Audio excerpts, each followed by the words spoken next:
Okay, I think we're live, aren't we? Yeah. All right, hello everyone. I'm Trey Keith with Keith Realty. I am Ethan McNeil with Keith Realty. Wow, there's so many screens. And we are here today with all kinds of stories and questions. All kinds of stories. Trent went fishing this last week, so he's got lots of fish stories about how he caught so many. Those are true though, right? They're not true like stories. Sailor fish stories. They're true when you wasn't there to prove them false. There we go. Say what? We're getting close.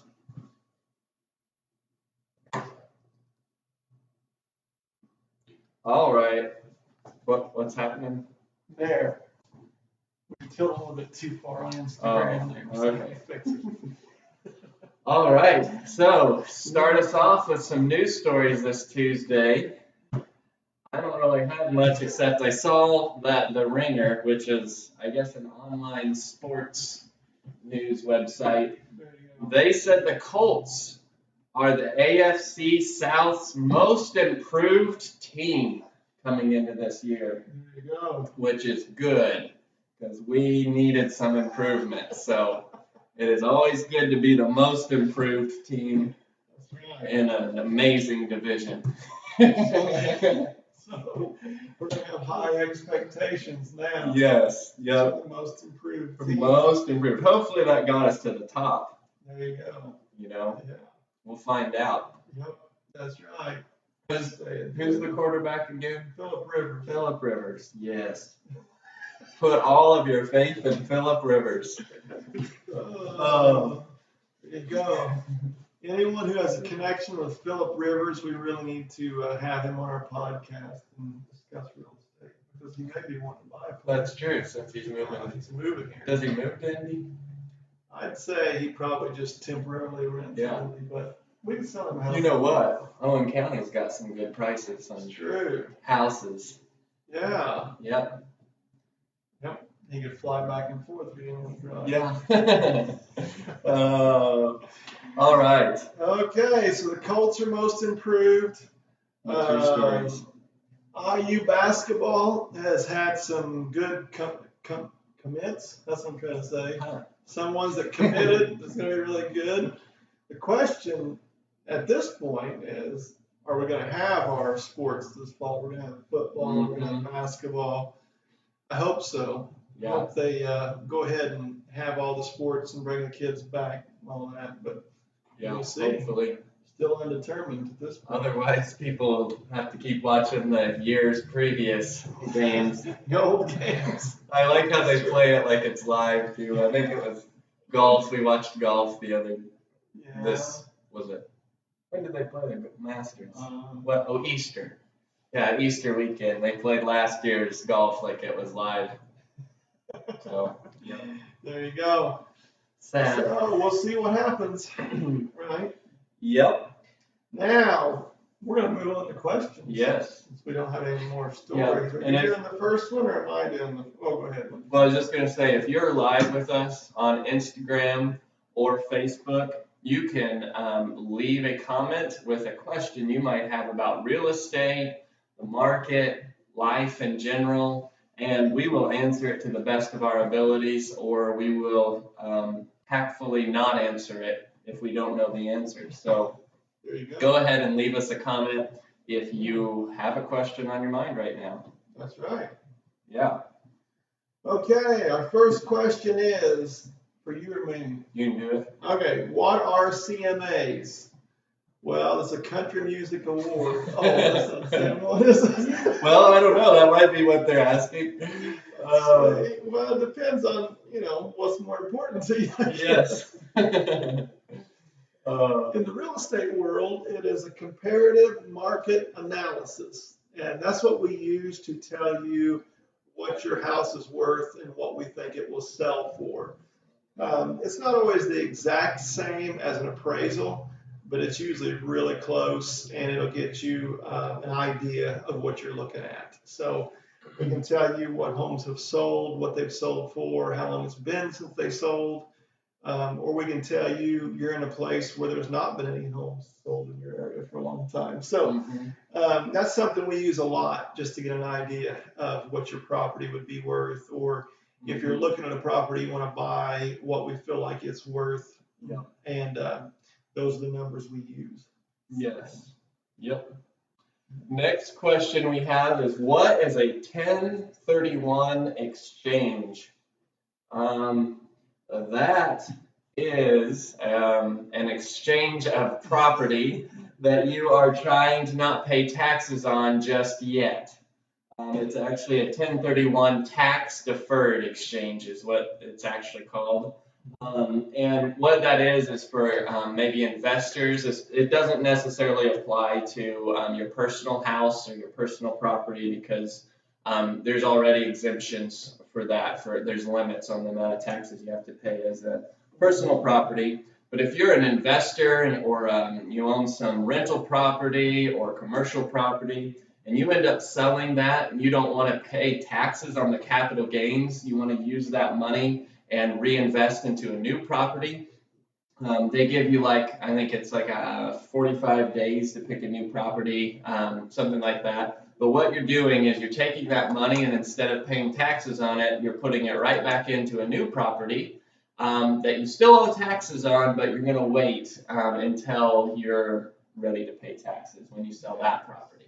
Or you can keep on doing 1031 exchanges until some point the government catches up with you and they want to settle accounts. But basically just deferring taxes so you have more money to leverage in buying another property. And the key is having a good accountant when you do Yes, an attorney. Yeah, an attorney, accountant, and a realtor to help you with the process. So we can help you with all those things. All right, the next question. Should a realtor be holding open houses at this time? It's a good question. That's different wherever you're at in the state, right? Yeah. Like Marion County's behind us. I think, Monroe County. There's a lot of different ones that are a little bit different. So you need to check in your area. Most of them still have a lot of restrictions at this point. So as a normal rule of thumb, even an open house really depends on the area. With this coronavirus we're dealing with, there's a lot more things you got to think about and deal with if you should be doing that or not. But open houses can be good. A lot of times it seems like things have been going so well that you don't really have time to schedule open houses and do that. But I would definitely talk to your realtor and see, according to where you're at, what would be the best for your situation. Yes. Video walkthroughs are a great idea right now. Yes. If you don't want to have a ton of people coming through your house. Yep. So, what was the next question? What do I do if I think my realtor isn't doing a good job? You left that one for me, didn't you? Let's see. What do you do? Well, first off, hopefully they're not going to be too much of a pain. If you don't think they're doing a good job, call them up and ask to be released from the listing agreement, or if you're in a buyer's agreement. I guess it didn't say whether you were a buyer or seller. So if you've signed any type of contract with them, just tell them, hey, I'm not satisfied with what service I've been given, and I would like to end our contractual agreement.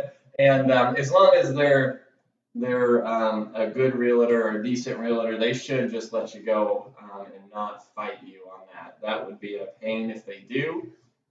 Get an attorney involved if you have to. But most realtors are not going to fight you on that, and they're going to let you out of the contract, and then you need to come to Keith Realty, and we'll help you get a good realtor. That's right. Yes, definitely. Most realtors are just wanting to help you accomplish your goals.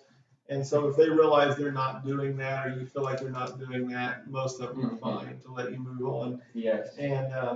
And that's when you hopefully have realized that you should have tried Keith Realty to begin with. Okay. And I will say too, sometimes what you think maybe the realtor isn't doing a good job or something like that. Sometimes it just might be the market or where your price point is. You can always get another opinion in there before you end your contract with whoever you're working with. So Yes, definitely. Okay, the next question. I've gone 30 days without any showings on my house. What's wrong? Is it the market? There you go. That's a loaded question. If you've gone 30 days without any showings on your house, I would definitely be communicating with your realtor. There's multiple things it could be. It could be the market, because the market's been a little bit interesting with this virus going on. It could be that you listed it too high, or it could be multiple other things that your realtor could explain to you depending on the situation. So more than likely, most of the time, if you go for a long period of time and have not got any interest, it's because your pricing's high. Normally, that's what it comes down to. There can be other circumstances, but usually it takes people walking through your house to find other circumstances why they don't want it or don't want to pay what you're asking. So the biggest thing is keep in communication with your realtor and find out what they feel like's wrong, or if they feel like it's the market, or whatever it may be.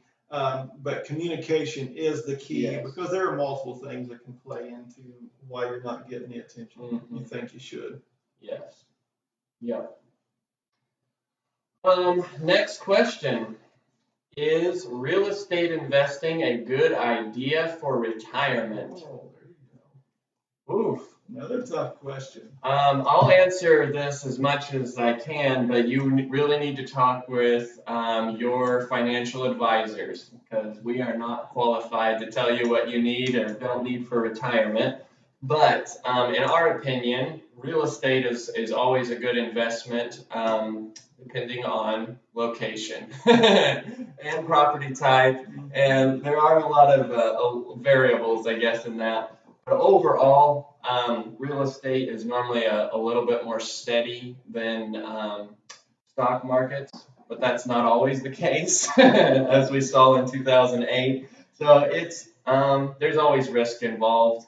Personally, I like real estate better than probably stock markets for long-term investment, but that's just my personal preference. So yes, it's really talk to your financial advisor, and I'm sure he can lay out the benefits and the cons for your situation. Yeah, that's true. It's like everything. There's differences of opinions on whether you should invest in real estate or not, and it really is a case-by-case basis. Real estate's not a bad investment, but if you don't have a good agent helping you, then you can get too much money in the property, and then it wasn't a good investment. Yes. So definitely talk to your investor, see what they recommend. If you're in a position that real estate is a good option, then find a good agent. Definitely. Yes. Yeah. It also matters too of whether you've got cash to pay for the properties, and you can, withstand a dip in the market or something like that.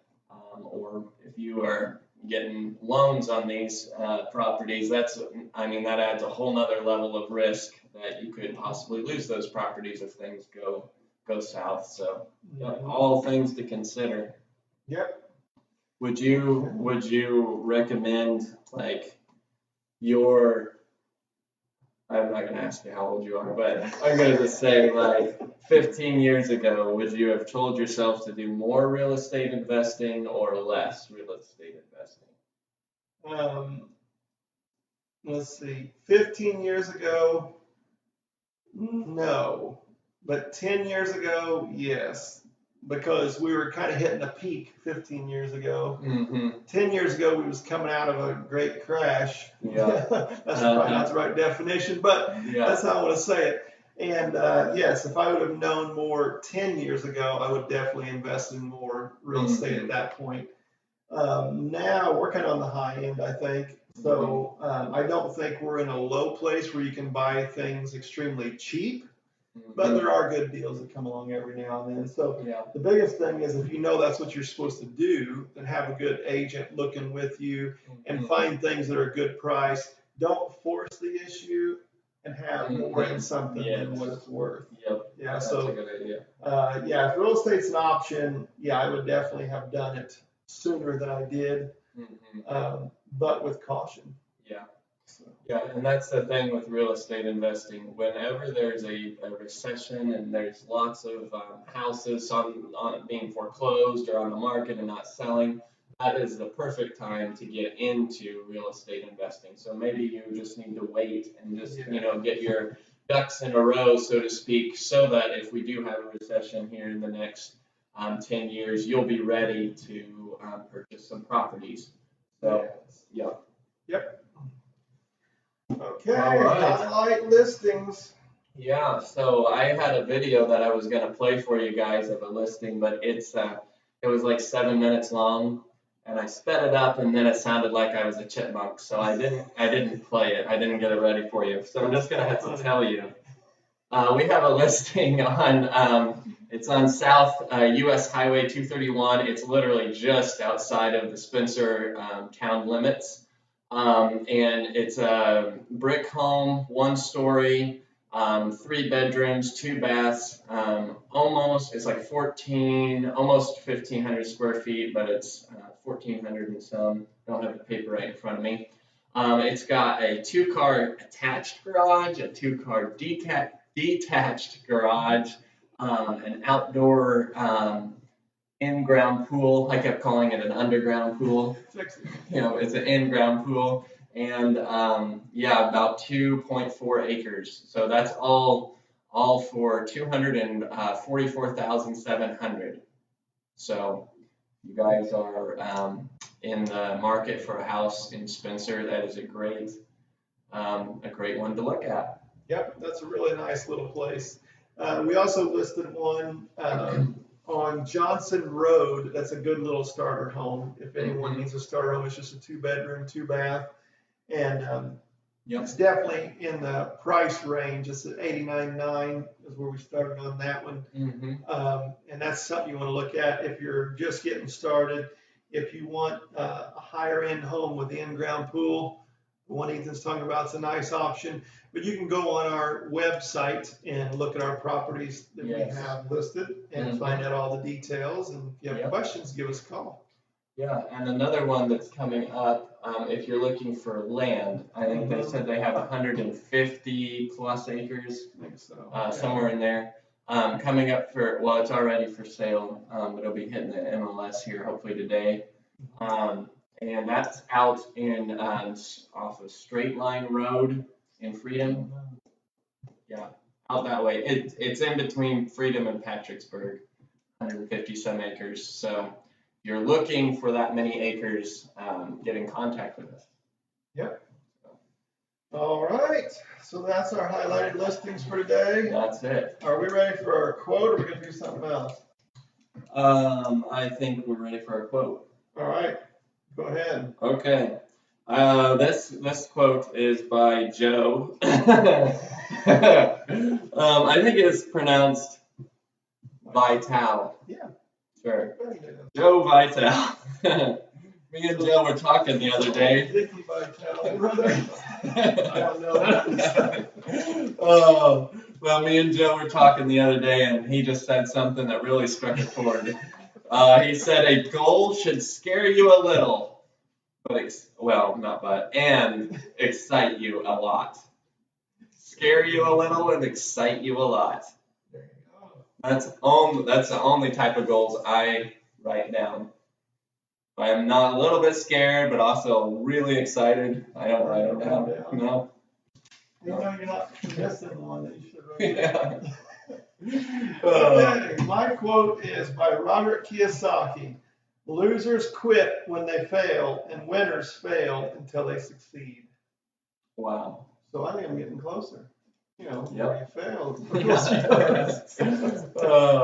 That is why we keep doing this live, because we might fail, but we are going to succeed at some point. All right. Well, we're going to get back in the groove of doing our lives. We will have contests coming up. Mm-hmm. We've kind of been behind on that. We have. but we will get contact. Yep, and if you have questions for us to answer next Tuesday, we're shooting for Tuesdays at noon. Go ahead and send us those questions by email or by commenting or direct message on our social media profiles. Just send us questions and we will answer those. And we won't reveal your name so you're not embarrassed if it's, a stupid question. So. Never know until you ask. Yep, you never know. All right. Thanks everyone for watching our video. I'm Trent Keith. Yep, and I'm Ethan McNeil. Have a good week.